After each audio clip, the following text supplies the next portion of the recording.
les orateurs inscrits dans la discussion générale. La parole est donc maintenant à Monsieur Joël Giraud pour le groupe radical républicain démocrate et progressiste. Vous avez 15 minutes, monsieur le député.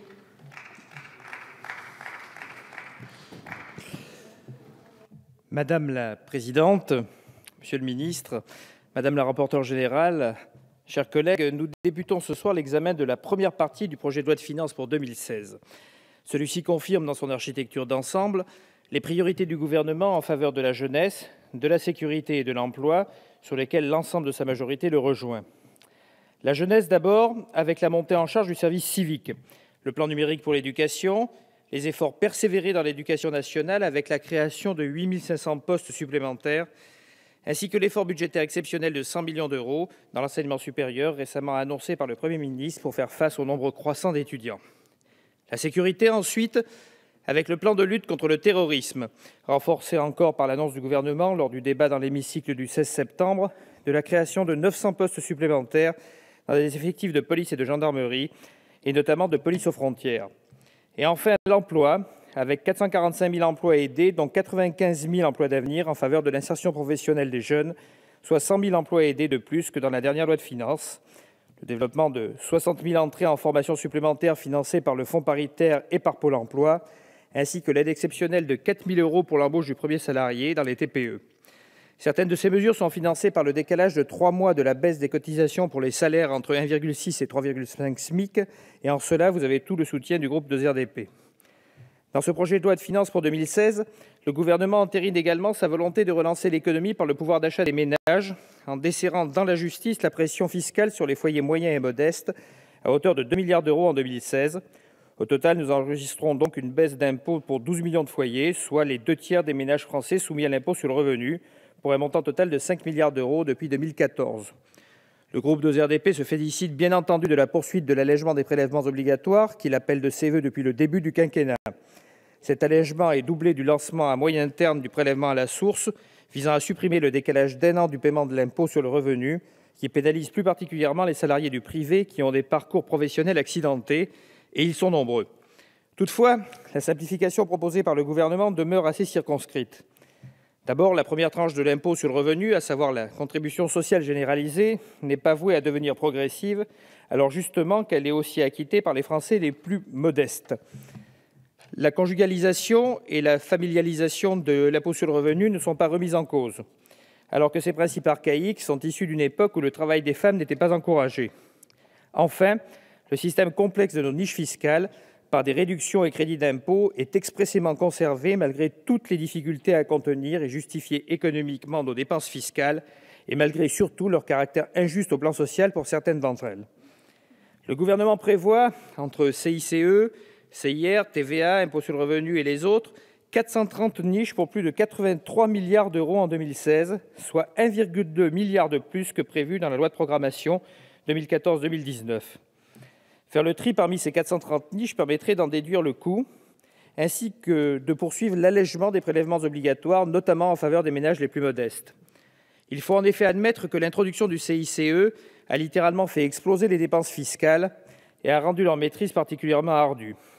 Le rapport de septembre du comité de suivi abrité par France Stratégie note que 25,4 milliards d'euros de CICE ont été dépensés depuis le 1er janvier 2013, dont 15,8 effectivement décaissés par Bercy au 31 juillet 2015. 13 milliards de CICE sont également programmés dans ce PLF pour l'année prochaine. Ces sommes sont colossales pour les finances publiques.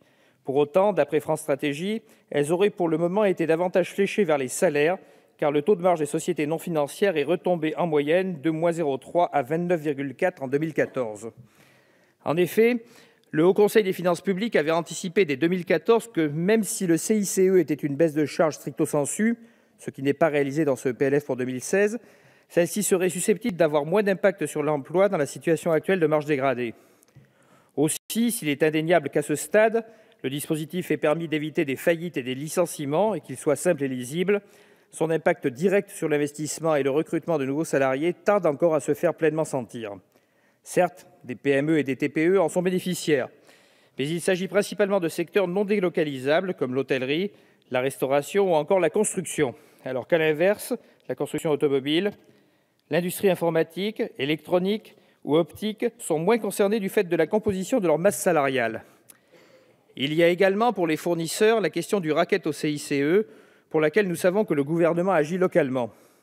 Enfin, demeure pour les plus grands groupes, du fait de l'absence de ciblage du dispositif, la question non résolue des contreparties à la baisse structurelle et pérenne de leurs impôts, d'autant que ceux-ci bénéficient d'autres dispositifs d'optimisation fiscale.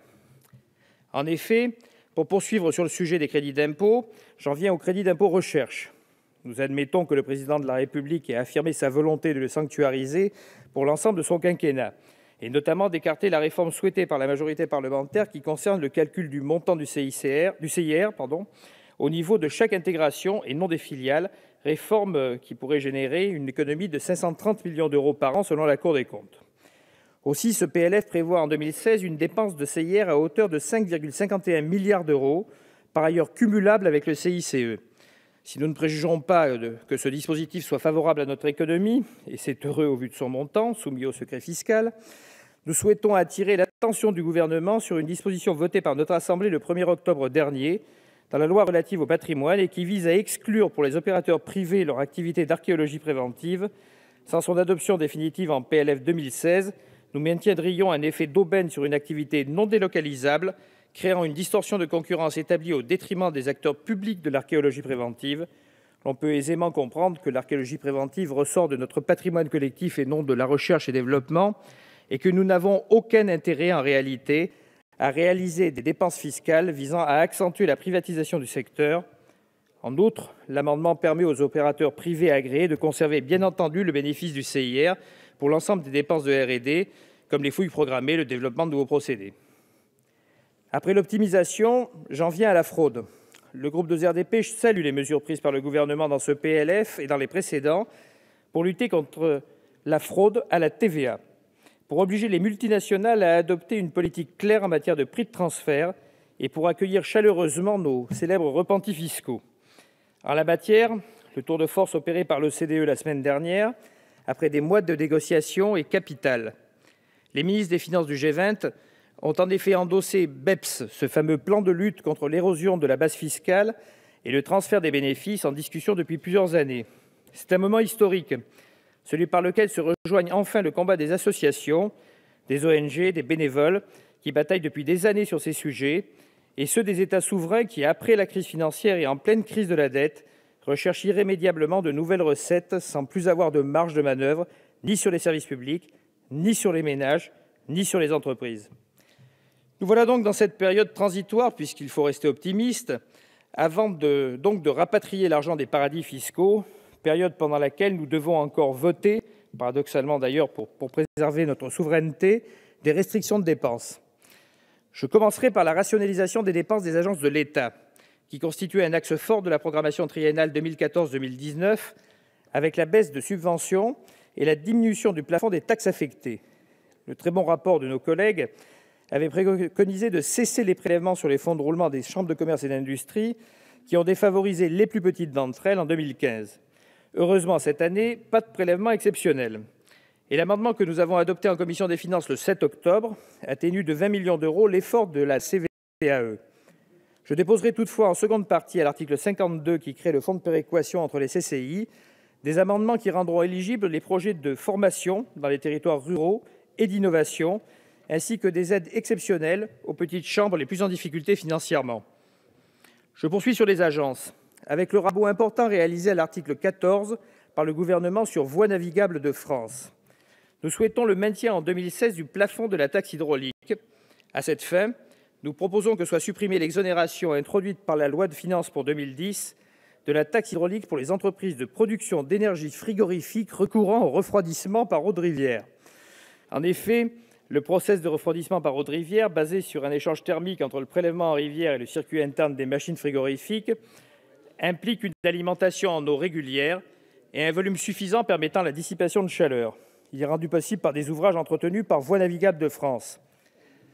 Concernant maintenant le sujet sensible de la baisse des dotations aux collectivités de 3,67 milliards d'euros en 2016, le groupe de RDP soutient résolument le maintien de l'amendement voté à l'initiative de notre collègue Christine Pires-Beaune et de la rapporteure générale, qui vise à étendre aux travaux de voirie le bénéfice du FCTVA. Un autre sujet nous paraît essentiel en termes budgétaires et environnementaux pour les collectivités locales, et particulièrement dans les zones rurales et les zones de montagne. Il s'agit de l'élargissement du FCTVA à la location longue durée de véhicules. Ce, à titre expérimental, pendant 3 ans, afin d'en mesurer les effets réels, qui risquent d'ailleurs d'être même favorables pour le FCTVA. Concernant le fonds d'aide à l'investissement local, créé à l'article 59, de 1 milliard d'euros sur plusieurs années, dont 150 millions d'euros décaissés l'année prochaine, nous nous félicitons qu'il contienne une augmentation substantielle de la DETR, la dotation d'équipement des territoires ruraux. L'élu rural que je suis souhaite connaître son montant pour 2016. Après, il est vrai, c'est pour ça que je suis monté, une forte hausse en 2015 consentie par le gouvernement dans le cadre d'un amendement parlementaire. En effet, si 150 millions d'euros sont décaissés sur le milliard du fonds d'aide, combien de DETR en 2016 sur ces 150 millions ? La réforme de la DGF à l'article 58, issue des travaux de notre collègue Christine Pires-Beaune, dont nous aurons l'occasion de débattre le mois prochain, va également dans le bon sens, avec une dotation forfaitaire unique identique pour chaque habitant et des critères plus adaptés aux charges de ruralité et de centralité des communes. Nous gagnons en lisibilité et en justice. Pour ces dernières, la commission permanente du Conseil national de la montagne, que je relaie ici, vient d'adopter une motion qui vise à ce que la production de services environnementaux par les territoires soit prise en compte, ainsi que les critères de surface et de longueur de voirie, comme celui de l'altitude en montagne. Nous souhaitons parvenir sur ce point crucial à un consensus solide. Enfin, pour terminer sur les territoires ruraux, le groupe 2RDP propose la prorogation en 2016 du dispositif d'incitation à la fusion de communes par une bonification de 5% de la dotation forfaitaire accordée aux communes nouvelles. Cette bonification a en effet été introduite par la loi du 16 mars 2015 relative à l'amélioration du régime de la commune nouvelle. D'un montant pourtant relativement minime en 2015, la DGCL évoque 516 106 €, son extinction dès 2016 pourrait avoir des conséquences contre-productives sur le processus de fusion dans les territoires ruraux, et ce d'autant plus que les services de l'État tardent à transmettre les simulations aux communes candidates. À ce jour, je suis dans un département où certaines simulations n'ont toujours pas été produites. Vous comprendrez que le couperet du 31 décembre 2015 pose un certain problème. Pire, les communes qui veulent rejoindre les communes nouvelles déjà fusionnées, qui seraient protégées par cet amendement, puisque dans ce cas-là, la commune nouvelle se verrait à ce moment-là sortir du dispositif qui est vertueux relatif à la DGF. Donc je crois qu'il est important de légiférer sur ce plan-là, si l'on veut vraiment que les communes fusionnent et avoir des communes nouvelles dans ce pays qui compte 40% des communes de l'Union européenne. Messieurs les ministres, mes chers collègues, je conclurai mon propos sur la taxe sur les transactions financières et la taxe sur le risque systémique. Pour la première, le groupe 2RDP a bien entendu déposé parallèlement le dispositif adopté en commission des finances mercredi, qui vise à intégrer les transactions intraday à l'assiette de notre impôt de bourse nationale au taux de 0,2%. Toutefois, nous ne doutons pas que le gouvernement, qui a toujours été ferme sur l'élargissement de cette assiette au nom des négociations européennes en cours, et qui, nous l'espérons, devrait aboutir en 2017, rejette une telle disposition. Nous avons donc également redéposé celui qui vise modestement, c'est-à-dire sans toucher à l'assiette, à rehausser son taux afin de le rapprocher de celui de la stamp duty britannique, qui rapporte près de 4 milliards de livres par an à la Grande-Bretagne. Concernant la taxe sur le risque systémique, nous proposons également un léger relèvement du taux à l'article 9, qui permettrait à nos plus grandes banques de participer davantage à l'effort de redressement des finances publiques, puisqu'elles ont été épargnées à la fois en l'absence de contrepartie, voire de nationalisation partielle en 2008, lorsque l'État français a mis en œuvre les plans de sauvetage financés par les contribuables, contrairement aux plans de sauvetage réalisés par la plupart des autres États européens, mais également dans la loi de séparation bancaire de juillet 2013, qui a maintenu leur modèle universel en l'état. Je vous remercie. Merci, monsieur le député. La parole est à monsieur Gaby Charroux pour le groupe Gauche démocrate et républicaine. Vous avez 10 minutes, monsieur le député. Bonjour.